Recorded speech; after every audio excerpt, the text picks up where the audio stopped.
Good morning, everybody, or good evening, or good night, or good afternoon, depending on what time of the day you are listening. So, I know why we're all here. We're all here because this is the episode where we talk about Afro-Mexicans. Sounds cool. Sounds great.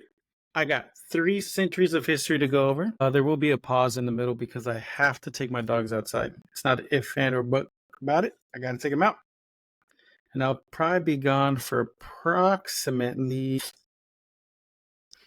25 minutes. So I'll have my camera. I should be able to record outside. I'm getting stuff set up for tomorrow. I use Riverside. Except all cookies. I use Riverside. Okay, I'll send them a link to Riverside later. Okay, so I'll put my phone on the charger. So, like always, this may be a serious episode. This may be one of the most serious topics I've ever talked about. But we're going to start off the same way as always. Some interesting facts about Mexico. And these are pretty good ones today. So, it has the most Mexico has the most Spanish speakers in the world, with 113 million native speakers of the language. Mexico has the most Spanish speakers out of any country in the world, so make sure you remember to practice rolling those R's before you visit. Yeah, so Mexico, with the size that Mexico is, it has the most, just because it's huge. It's big. It's a big area.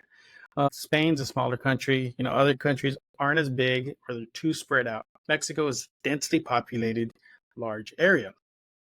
Mexico City is the largest Spanish-speaking city in the world. The capital metropolitan area is home to over 21 million residents, which makes it around 50% larger than the next biggest Spanish-speaking city, Buenos Aires, roughly about 14 million.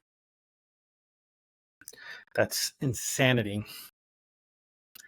And the last 2 things, they drink more Coca-Cola than anyone else. So, if you go to Mexico, they drink about 2.2 liters per day of Coca-Cola. Yeah, some regions of the country chugging down 2.2 liters. Where I'm from, or my family's from in Mexico, that is true. That's all you see everywhere is Coca-Cola. You don't see anything else. Normally, I'd also be streaming this on the side on TikTok, but not today. Today is just focusing on these 2 things to get this recording. So, let's do this. Make sure you click on the link below, and that way you can follow me everywhere. It has all my links. Mexico brought chocolate to the West is the final one that we're going to talk about. Talking about fun facts about Mexico, you have to mention the food. And while we love dishes, the dishes you get in any country, especially Mexico, one of the most famous exports is now beloved all over the globe, chocolate. The addictive treat is associated with Oaxaca region, where they serve creamy hot chocolate almost everywhere. Chocolate is a vital component of many of the famous moles, often seen as the country's national dish. Mole, like the most delicious thing on the planet. But the way it's described, the most basic level of description is that it is peanut butter chocolate. Peanut butter chocolate sauce on chicken. That's about it. It sounds weird, but it is delicious. I'm glancing down here because that's where y'all are. And right here in front of me is going to be my main screen. So we can close out of this. I can minimize it. I don't need to close it out. And big. So let's officially get started. Welcome to Spooky Mysteries. This episode is called Afro Mexico, the forgotten chapter in Mexico's history. An episode that uncovers the hidden chapters of Mexico's complex history. Join me, Joe Rios, as I delve into the untold stories of the African despair in Mexico and the devastating impact of colonialism on the indigenous people of Mexico. From the transatlantic slave trade to the forced assimilation of native cultures, we'll explore the dark legacy of oppression and resistance that has shaped Mexico's identity. Through the voices of historians, activists, and descendants of those who lived through the painful history, we'll examine the ways in which the past continues to haunt us today. Get ready to confront the shadows of Mexico's past, and tune in every week for a new episode of Spooky Mysteries. So, this is where it begins. And I wrote like 6 to 7 pages. We will pause in between and we'll talk about it and we'll dissect some of this information. But this is a lot. Let's start off with the biggest question. Why were the slaves ever brought over? Several reasons why it was the cause of the several reasons why was because it was the I must have been on something because I can't read my own writing. Several reasons why it was the cause of the dramatic loss of the indigenous people. So several reasons why was because it was the dramatic loss of the indigenous people. I wrote that weird. Dramatic loss of the indigenous people. Historians believe that an estimated 27,650,000 indigenous people in Mexico in 1519. But by 1532, that number dropped below 16,800,000. That's approximately a 10,850,000 loss. That was just the beginning. 1580, another fall in the population occurred, resulting in only 1.9 million people left. It was not the end of the indigenous people. The original Mexican, the long line of warriors, the start of civilization. The last drop was in 1605, leaving 1,075,000 Native Americans, or indigenous Mexicans. However, historians do not believe this number to be true. Some believe that by 1519, less than 10 million were left. The only thing that historians do agree on is that disease and being overworked is the main cause of decimation in the population in the 16th century.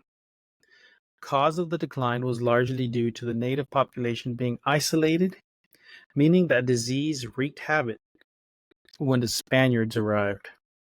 The isolation of being cut off from the rest of the world stopped from being affected by a wide range of diseases like smallpox that ravaged the country in 1520. So, because of where it was at and how small of an area it was, we were cut off from the rest of the world. We were just little Mexico. We were just there doing our thing. And the rest of the world was being, explored. Because you have the Spaniards, the Armadas, the English, all the Americans, 13 colonies, things like that. Everything was going on. People were exploring.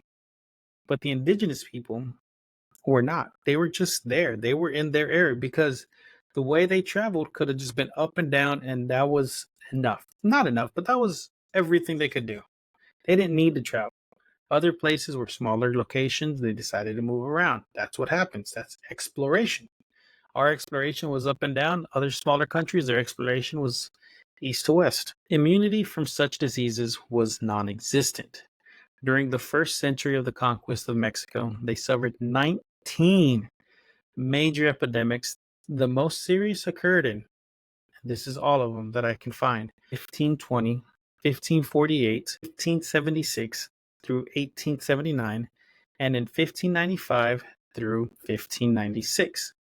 I know some of those are wildly like in between each other, but it's multiple times, right? It was a plethora of diseases that affected the population, including smallpox, chickenpox, diphtheria, influenza, scarlet fever, measles, typhoid, mumps, and colonialism, a hemorrhagic disease. It made the invasion easier, but it also affected the labor causes, a shortage where the solution was the introduction of African slaves.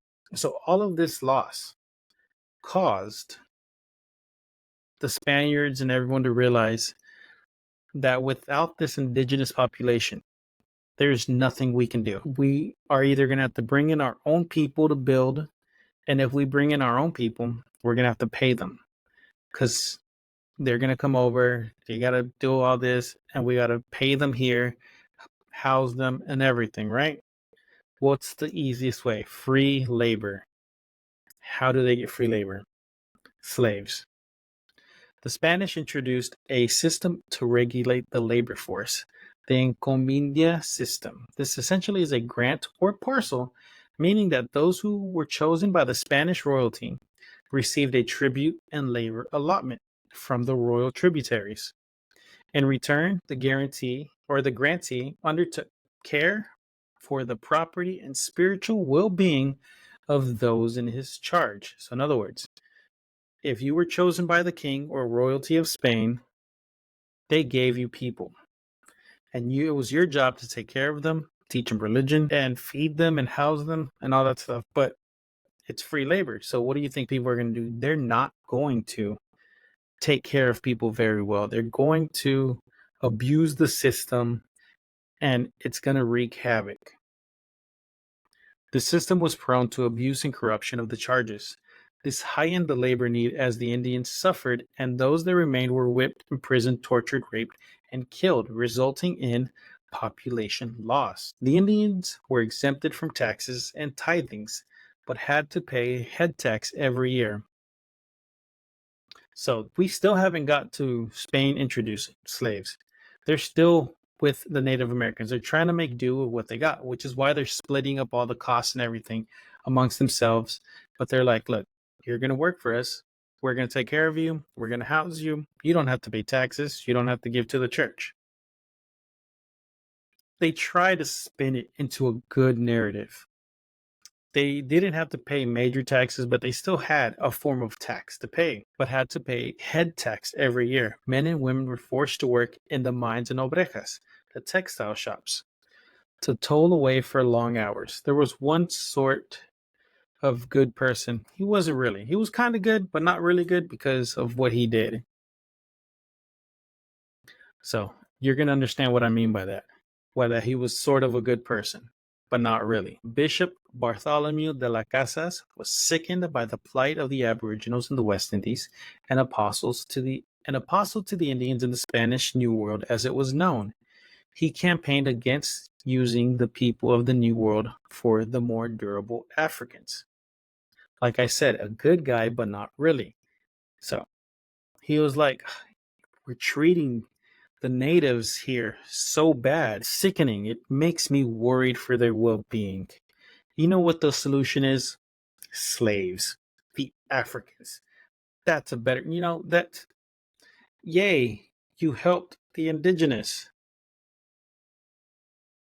You brought in slaves. Like, how? How can one be justified? If you're going to push towards the health and the plight of people, you cannot bring in other people as a substitute to continue on that plight. It's a catch-22. It doesn't make sense. That's why I said he's not really a good guy. Natives thought he was great because he freed them, but then he's bringing in all these slaves. It's not right. Casas proposed to King Charles V of Spain for this to happen. The king agreed to this. To this, the use of slavery was approved. The use of 4,000 slaves a year to Hispaniola, Cuba, Jamaica, and Puerto Rico thus marked the beginning of Spain's hand in the slave trade. With the first shipment of 4,000 slaves arriving in Hispaniola in 1517 and redistributed to Cuba and Puerto Rico, millions more would pass through this system to the Spanish colonies, the Caribbean islands, and to North America. For the next 4 centuries, this would fuel the Western economics and turn the Africans or the Africas into a spent resource. You know what's a spent resource? Our oil supplies. You know what's a spent resource? Gas. That's a spent resource. That's something that we use so much that we are running out of. People should never be spent resource. So again, this is a serious subject. We're going to get through this. We're going to talk about everything, and I'm going to explain as much as I can in the greatest detail as I can. We have to remember, the indigenous people did not bring slaves. The original Mexicans did not have a hand in this. It was the colonizers. It was Spain. It just gets me so worked up. And it's not Spaniards are bad. It was during this time frame, Spaniards brought them in. And we'll get through this. We'll talk about this later, right? It's believed that at minimum, 100 small ethnic groups from the Africas may have disappeared as a result of this system. As the native population of Mexico declined, the economy of the colonies became more complex. With the introduction of the silver mines being opened in 1534 and the cultivation of sugarcane to take root in Mexico around the same time, alongside of the already existing textile workshops, ranches, and haciendas, meant that a workforce was needed. So with Spain and Mexico ever growing, because now the indigenous people are not being used. So they're just living life alongside. They're being assimilated by the Spanish. And now they have the haciendas and they're managing the textile plants. They probably own the textile plant, works for the textile plant. They're working in the mines, los ranchos, all that stuff, right? Who are they going to use for their workforce? Something that is easier to use. Now, the Indians, the natives, the indigenous of Mexico are going to more likely use their own people, which is going to cause a divide. It's going to cause a divide. But the Spanish that own everything, like all the land and all the territories and the workshops and the ranches and the haciendas and the mines, everything that they own, who are they going to use because it's going to help them the most and make the most profit? They're going to use the slaves. They looked to free labor, which meant more profit since no one had to be paid. The Spanish authorities convinced themselves that this was the only way to go. In 1542, King King Charles V brought the new laws of the Indies, basically abolishing Indian slavery in Mexico. So now the indigenous are free.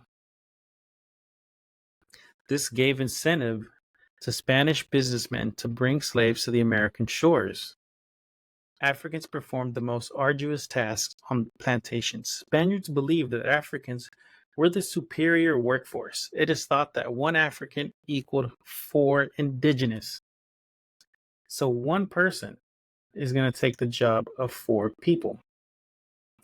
That is what they believe. That is, I don't know why, but that is what they believe. And that could also be why Hispanics, especially Mexicans, are headstrong. And like the best example I can put this in is in boxing. Whatever a Mexican boxer faces off against an African American, an African, whatever boxer, an African ethnic background boxer, they fight so vigorously. They are two of the most stubborn boxers I have ever seen in my life. And they will keep going until someone is forced to stop. And I think this was it because the indigenous were like, what do you mean one of them is four of us? It could be just genetic disposition of it's a trait that was put into us because of this. I'm looking too far into it, but I'm just drawing lines, you know? From 1521 to 1639, that's 118 years, 110,525 slaves were legally shipped into Mexico. The early decades, the trade, many more were first brought from Guinea-Bissau and seen in Gambia. Guinea and Bissau and seen in Gambia. They were believed to be more docile and more trustworthy, so they were treated better. I'm telling you, this is where class divide comes in. By the 17th century, the majority of slaves were brought from Angola and the Congo. With the lack of female slaves, most of the men eventually chose to marry Indian and mestizo women as their spouses. The Siete Partidas law of Spain granted the men the right to marry as they pleased. So, one freedom they did have was they could marry whoever they wanted. Masters were not allowed to intervene. This, along with the petition of the Catholic Church, made way for children of slaves to gain their freedom, were allowed to live with their mothers. Since it was banned to use indigenous slaves, so it gave more reason for slaves to marry outside partners. So, since it's banned to use indigenous people as slaves, the smart thing to do was for the African slaves to marry indigenous women and have their kids be free. That's all I can say is that it gave an opportunity for the children of slaves to be free. They weren't forced into that life. They were at least allowed to leave. Granted, they never saw their dad again, the father figures, because they were allowed to leave with the mother. I'm pretty sure there was situations where they lived together, blah, blah, blah, blah, right? But a lot of times, I'm going to take a wild guess and say, like, I wouldn't want my child to see me as that in that situation. I'd be like, look, you're free. You're my wife. I'm going to need you to go somewhere else. You know what I mean? That's just me. Using the Spanish classing system, using race, the Catholic Church recorded most of the colonial Mexicans or Mexico time frame. From the 1600s through the 1700s in places like San Luis Potosí, Zacatecas, Aguascalientes, and Guanajuato, records from the Catholic Church show that the marriage of male slaves to mestiza, Indians, and mulatas, I can't speak sometimes. I know some of that last one's a little bit offensive. It's likely that these children were free individuals, as opposed to the records of the United States that are almost impossible to locate. They just were not recorded by either the church, plantation, or government. While in Mexico, the church documented countless marriages of the unions between the Spanish, mestizos, and the Indian people.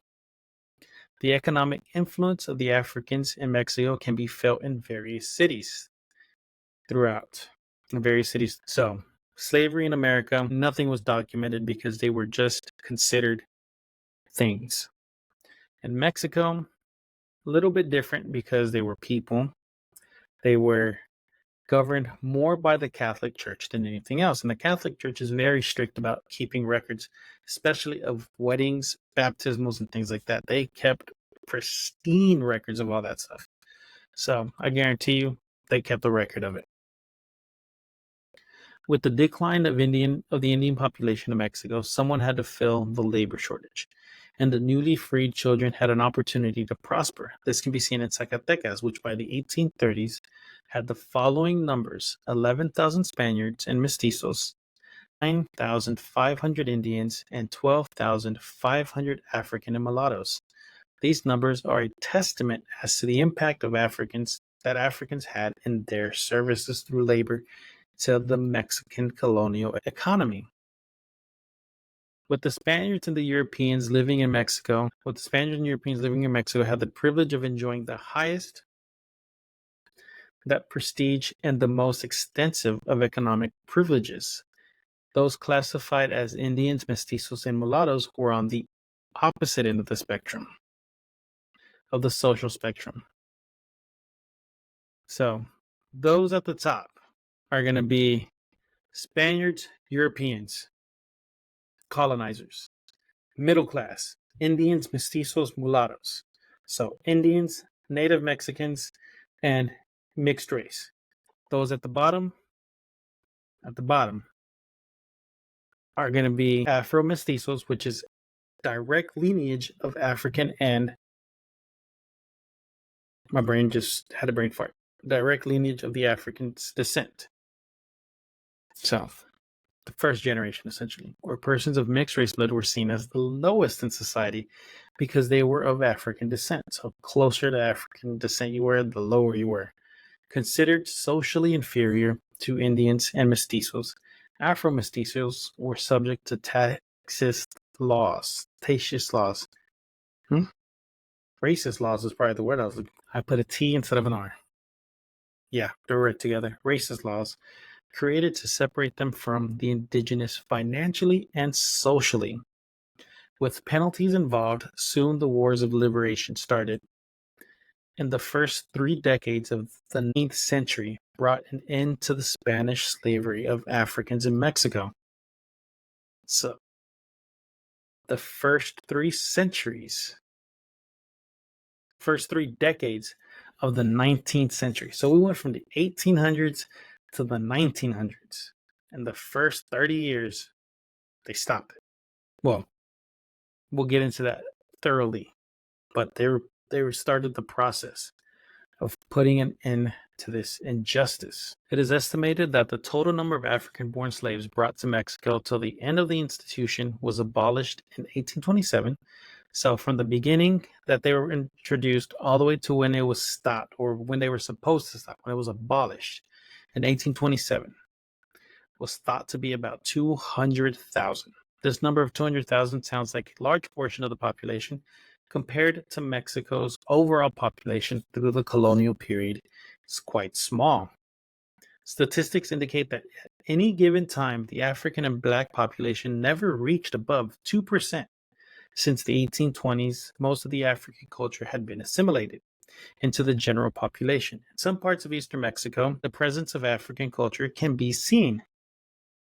So it is prevalent in some parts, but by then it was all brought in. It was all, like I said, it was assimilated. In other words, it was all equal. Everyone just chilled, just hung out. It wasn't the best of times, but that's how life happens. In some parts of eastern Mexico, the presence of African culture can be seen. Yet in other Latin American countries, the images of the nation incorporate a third root, African descendants. African influences are seen and felt in Brazil, from candomblé to capoeira. Different things. Capoeira is like dance fighting. In Cuba through Santeria and Salsa, and in Peruvian music and their Pacific Coast communities. The African presence extends through Colombia, Ecuador, Panama, Venezuela, and throughout Latin America. Despite the dominant narrative, African descendants also have a history and presence in Mexico. So no matter what, they have a strong presence in Mexico. It is seen in our bloodline. It is seen in our people. I mean, it's a part of us. Whether we know it or not, there is Africans in all of us, especially Mexicans, because we were colonized. So I could tell you right now, my genetics, I don't know it 100% because I haven't done it. My mom has, I have not. So I know there's African, right? But just because this super patchy beard, that's an indigenous American trait.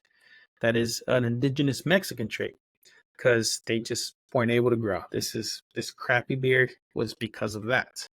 And like I said, there is through genetic testing that my mom had done, there is African, there is Spaniard, there is all these things that make us who we are. So Mexicans did not have slaves. They were brought in and introduced, and we accepted them. But through the Spanish class system, we had to assimilate and we had to know our place. We were in the middle, and unfortunately, they were at the bottom. And I hate to say it, that's most likely how they were treated. But since we were both lower than the Spaniards and the Europeans, I'm taking a wild guess and be like, we were more alike than anything else, which is why a lot of, Mexicans and Africans and a lot of people we get along very well. Except for Mexicans and Mexicans. I don't know why. Mexicans and any other race, just like Mexicans and Peruvians and Salvadorians and Cubans and whatever. For some reason, it's just a love-hate relationship.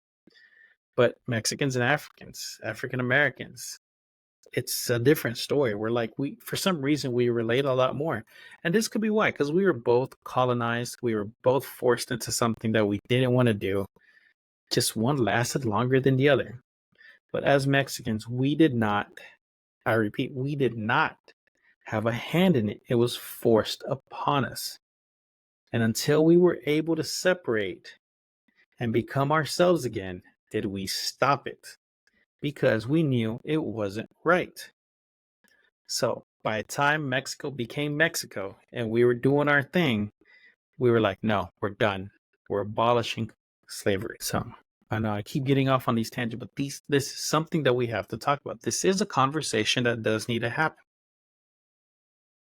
In 2015, the Mexican government conducted an interim census that incorporated African descendants into the categories of race and ethnicity, which had not been done since 1830s.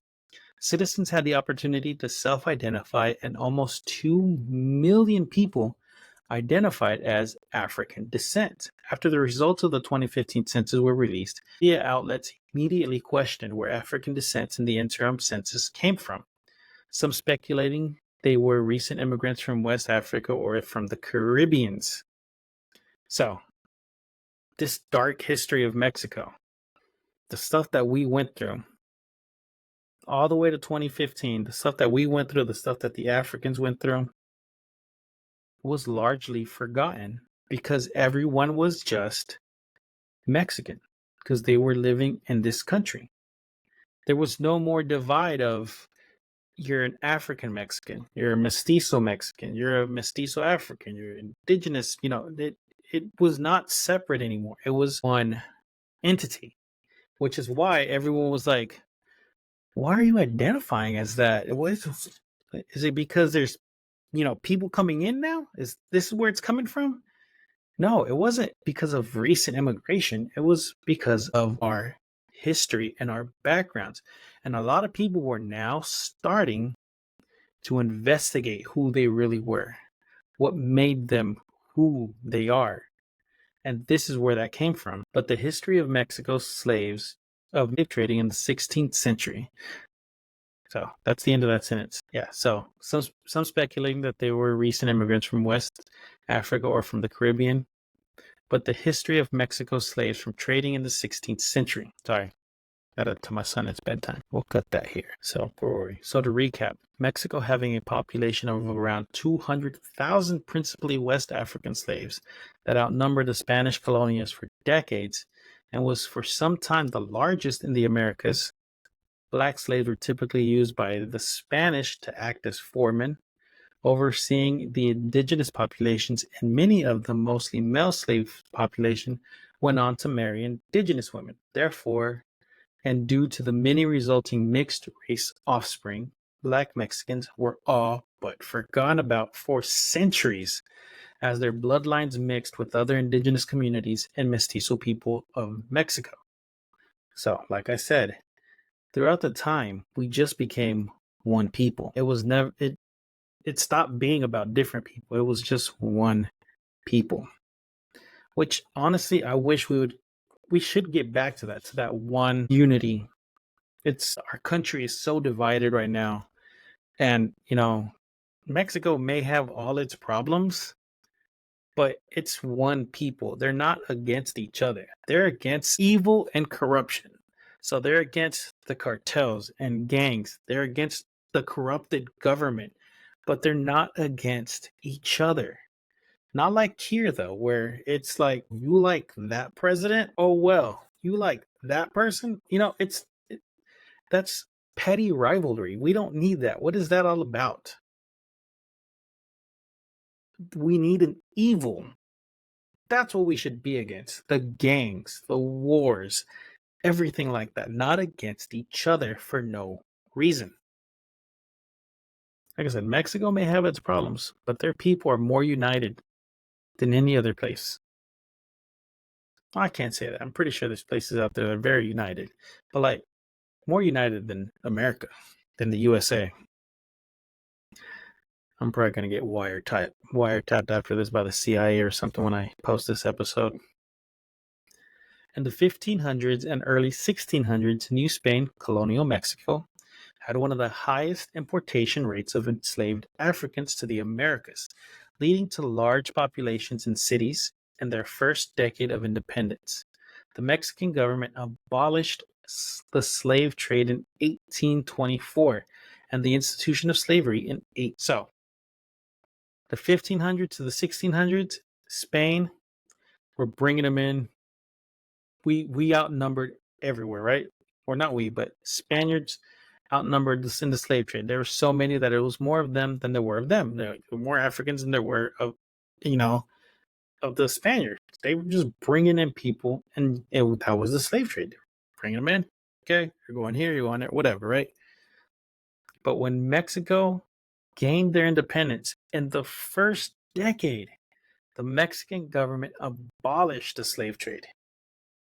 They abolished it 24, 5, 26, 27, 28, 29.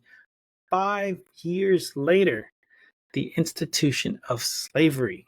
So they abolished the trade and then they got rid of slavery. They're like, we're done. We're out of that game. It has nothing to do with Mexico as a people. As a result of this, African Americans went south to take advantage of the new law. So, as a result of Mexico becoming Mexico and saying, we're not part of the slave trade no more, we're not a part of slavery anymore, that is not us. In the Americas, that was still a thing. So, where were they going? They were coming south to Mexico. And that created a problem. As a result of this, African Americans went south to take advantage of the new law. For example, on July 7th, 1839, 27 passengers boarded a merchant ship in New Orleans. They exited the ship in the Mexican port city of Tampico. Among the passengers were 7 African Americans whose passport status in Mexico listed them as enslaved. So, in July 7th, 1839, 27 people got on a ship in New Orleans and they got off in Tampico, Mexico. And 7 of those 27 people were slaves. Listen, these African Americans had traversed the Gulf, hidden on a merchant ship that took them from enslavement in the U.S. to newfound freedom in Mexico. So they got off. So they snuck aboard, stowaways, and they got off the Mexican ship, and their information was noted. So they're like, okay, passport, oh, you're a slave. Welcome to Mexico. That was it. And they got away because it didn't exist in Mexico. We got rid of it. They're like, cool. Go down to like Julia's down there. She'll set you up with some food. Talk to Paco over there. He might get you a job. Welcome to the country. That's what they were doing. We weren't like, go back. No, we were like, cool, we got shit to do. We got things that need to get done. We'll help you find a place to live. Paquita over there makes some killer, like some killer pozole, menudo. The bartender over there, he knows me. He'll give me some cervezas. We'll go have a beer after work. That they weren't tripping about it. They were like, hey, y'all made it here. Congratulations, man. You risked a lot, but you're free. Here, do whatever you want. And not do whatever you want, but you know what I mean. I don't know where that came from, but it's just one of those things that it fires me up. There you go. Hidden on the merchant ship that took them from enslavement in the U.S. to newfound freedom in Mexico. They practiced their own agency and took advantage of the abolition of slavery in Mexico. Passport records of New Orleans from 1830 to 1840, combined with Mexican importation logs, reveal a significant number of enslaved and free African Americans, who moved to Mexico. One of the most detailed works about slavery in Mexico is noted historian Colin A. Palmer's Slaves of the White God. Blacks in Mexico, 1570 through 1650. In the 1820s, Mexico began to restrict slavery, and on September 15, 1829, Presidente Vicente Ramon Guerrero issued the Guerrero Decree, which prohibited slavery in most of Mexico. Guerrero may have been of African ancestry. Even during the Spanish period, enslaved people had some legal protections, such as the ability to purchase their freedom or take legal action if they were abused. I got a notification. If they were abused. In the 1800s, enslaved people from Texas and Louisiana often fled to Mexico following trails left by Mexican traders or being helped by Mexican cartels. So the bandidos, they were helping them get over, Nowadays, they help us get over here, but back then they were helping them get over there. Mexican officials also refused to return runaways under the U.S. Fugitive Slave Act. So even though in the U.S. they were like, hey, if you run away, you get caught, you're going back. I don't know why I'm doing like a racist redneck accent. You going back, boy. But in Mexico, they're like, nah, give up that key. Stay here. Do whatever, man. Fuck them gringos. I'm sorry. That's going on TikTok. I marked it. The census of 2015 had a question that read, De acuerdo con su cultura, historia y tradiciones, se considera negra, es decir, afro-mexicana, afro-descendiente, which translates to, which was asking each resident that if, according to their culture, history, and traditions, that they consider themselves to be Black, according to the census. There are 119,530,753 people that consider themselves of African descent and represented 1.2% of the total population of the country. Those are numbers from the 2015 census, and that's what it asked you. It was asking, like, do you consider yourself or any part of your culture, history, traditions, is any of that African? So that means that even though everyone became one people, traditions were still passed down from family to family that other people probably didn't practice, which is why that's culture or traditions or history, because it was asking, do you do stuff that may consider yourself historically as an African from or origins of Mexico, African Mexican? And yeah, that's how it was. That's how it is. Of almost 1.4 million, the largest number, 304,274, resided in the state of Mexico. In southern states like Guerrero and Oaxaca had the largest percentages at 6.5% and 4.9%. Mexico's 2020 basic census questionnaire asked all Mexicans, I'm going to have to read this in Spanish, por sus antepasados y de acuerdo con sus costumbres y tradiciones, blank, your name, se considera afro-mexicana o afro-mexicano, check here, negro, check here, afro-descendientes, where it says check here, that's like where you can check mark it, whatever you were. So, translate for those that don't speak Spanish. Because of your ancestors and according to your customs and traditions, does blank consider yourself Afro-Mexican, Black, or Afro-descendant? Mexico's Afro-Mexican population amounts to almost 2.6 million Mexicans, representing 2% of Mexico's overall population. Together, Guerrero and Oaxaca have 13.3% of the Afro-Mexican populations in the entire country. However, a total of 9 Mexican states have Afro-Mexican populations that exceed 2%, and those 9 states account for 31.2% of the Afro-Mexican citizens living throughout the country. Only 4 states have populations of Afro-Mexicans that exceed 3%. However, 1,336,686 Afro-Mexicans live in the 6 states of Jalisco, Mexico City, Veracruz, Oaxaca, the Mexico State, and Jalisco. With the largest number of Afro-Mexicans, this accounts for 52% of all the Mexicans in the country, who self-identified as being Afro-descendants. In fact, Mexico City, which became a state in 2016, has the second largest population, but has a lower percentage of Afro-Mexicans because of its very large population. Anyone who has seen the census statistics from the 16th and 17th century for various parts of Mexico know that the population of Negro esclavos and mulattoes quite often accounted for a third of the population.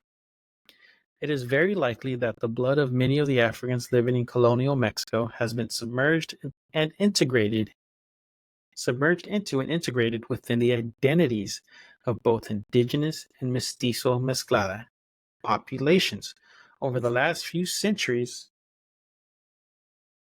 Our dogs, it's about time for them to go outside. We're going to finish this up.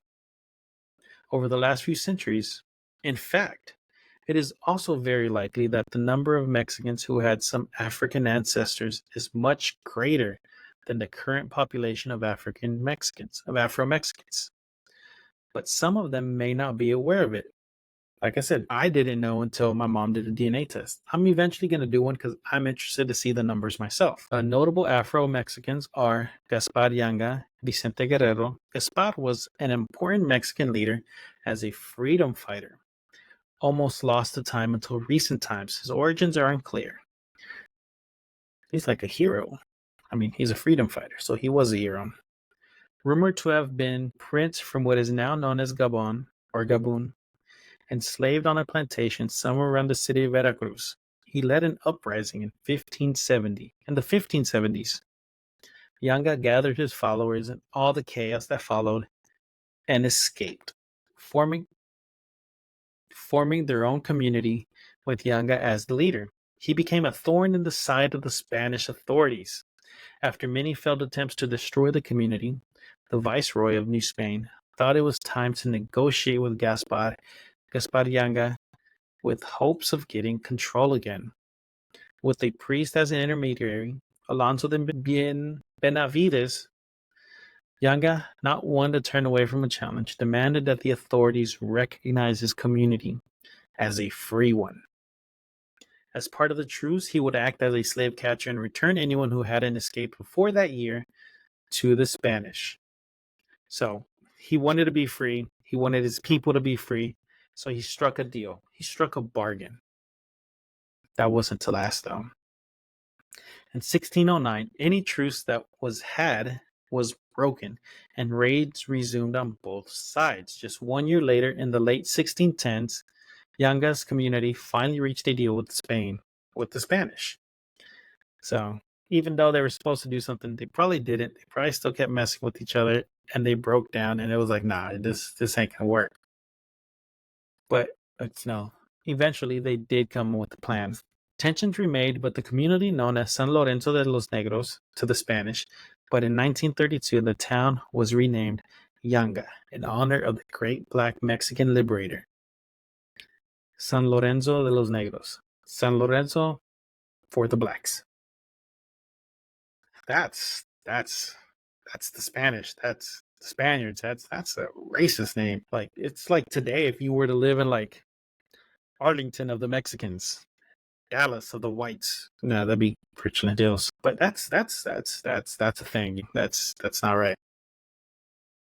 I may be laughing, I may be breaking the tension a little bit, but that's still a lot of this is a serious subject. And finally, Vicente Guerrero, the first black president of Mexico. One of the greatest leaders of the Mexican War of Independence, is a source of pride, not just to black Mexicans, but to all Mexicans, regardless of racial background. Struggle, triumph, and betrayal are what make up his story. Like I said, we're one people. It's not African Mexicans or whatever. It's Mexicans. We're all one. That's why there was something that I read not too long ago, that no matter where you at in the world, there is Mexican.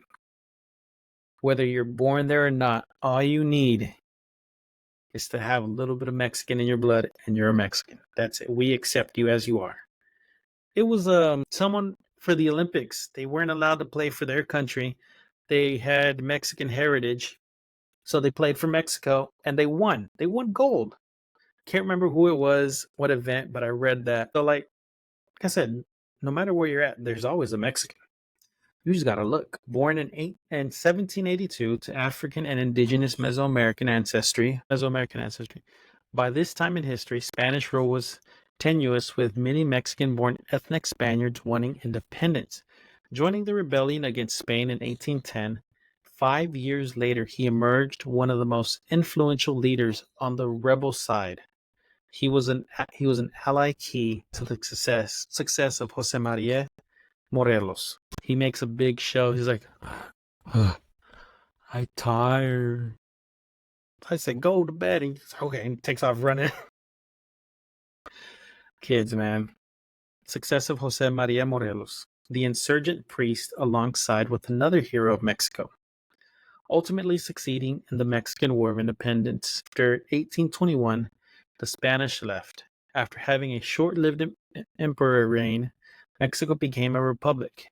In 1829, he became Mexico's second president. After battles, both military and political, against his conservative opponents, General Anastasio Bustamante resented that a multiracial man was to lead Mexico. Fearing his liberal politics would pose a threat to the new country, his claim to fame was to abolish slavery. Even though the Spanish had ended the trade years earlier, Guerrero's decree brought the ultimate end to Mexican slavery. This brought conflict with slave-owning American settlers in Texas. War would break out in 1845 between Mexico and the USA over control of Texas. 3 months after the decree happened, a coup toppled him from power, retreating to the south with his followers. Someone he had met betrayed him to the authorities, and he faced a firing squad in 1831. And that is Mexico's history with slavery. That was a lot. That's a lot of information. This is a very serious subject. So what I want is go to my Instagram, go to my TikTok, go to my Facebook, go here on Spotify, wherever you can leave a comment. And leave a comment. Let me know what your opinion is. Let me know what your thoughts. And what started all this was because I saw a TikTok that was blaming Mexico for slavery. I was like, no, I'm actually gonna find it for y'all. Because that is something that just for some reason really just struck a nerve with me, and it started all this. It got me going, and I turned that down real quick. I got 14 messages. People like my videos. Nice. I've been getting a lot of likes recently. It's wild. I never thought that I would receive this much attention, even though this is what I've been working for. It's to grow my community, grow everything. That's why I have a Discord. That's why I have an Instagram. That's why I have a Facebook. That's why I have TikTok and all that stuff, so we can communicate with each other. I try to keep it as lighthearted as possible. I tried to do interesting subjects. That's why I miss Spooky Mysteries. I want to do stuff over the paranormal, true crime, and history of Latin America. And this person just really rubbed me the wrong way and created this. Okay. This is from their page. And Mexican people, y'all can bring y'all ass here. Yay, slick, it's your turn. Did y'all know that Mexicans owned enslaved Africans for some 300 years? And in fact, they helped build up over 65% of what we know Mexico to be today. They helped build up their entire economy. You hear that? We had nothing to do with that. It was forced upon us. And that's what triggered all this. And the video I saw was actually this one.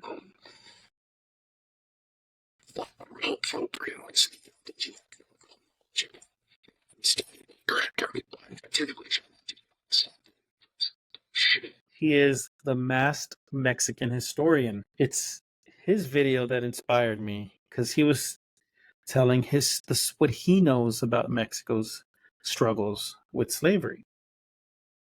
And I was like, this is a story, this is a history, this is a tale that needs to be told.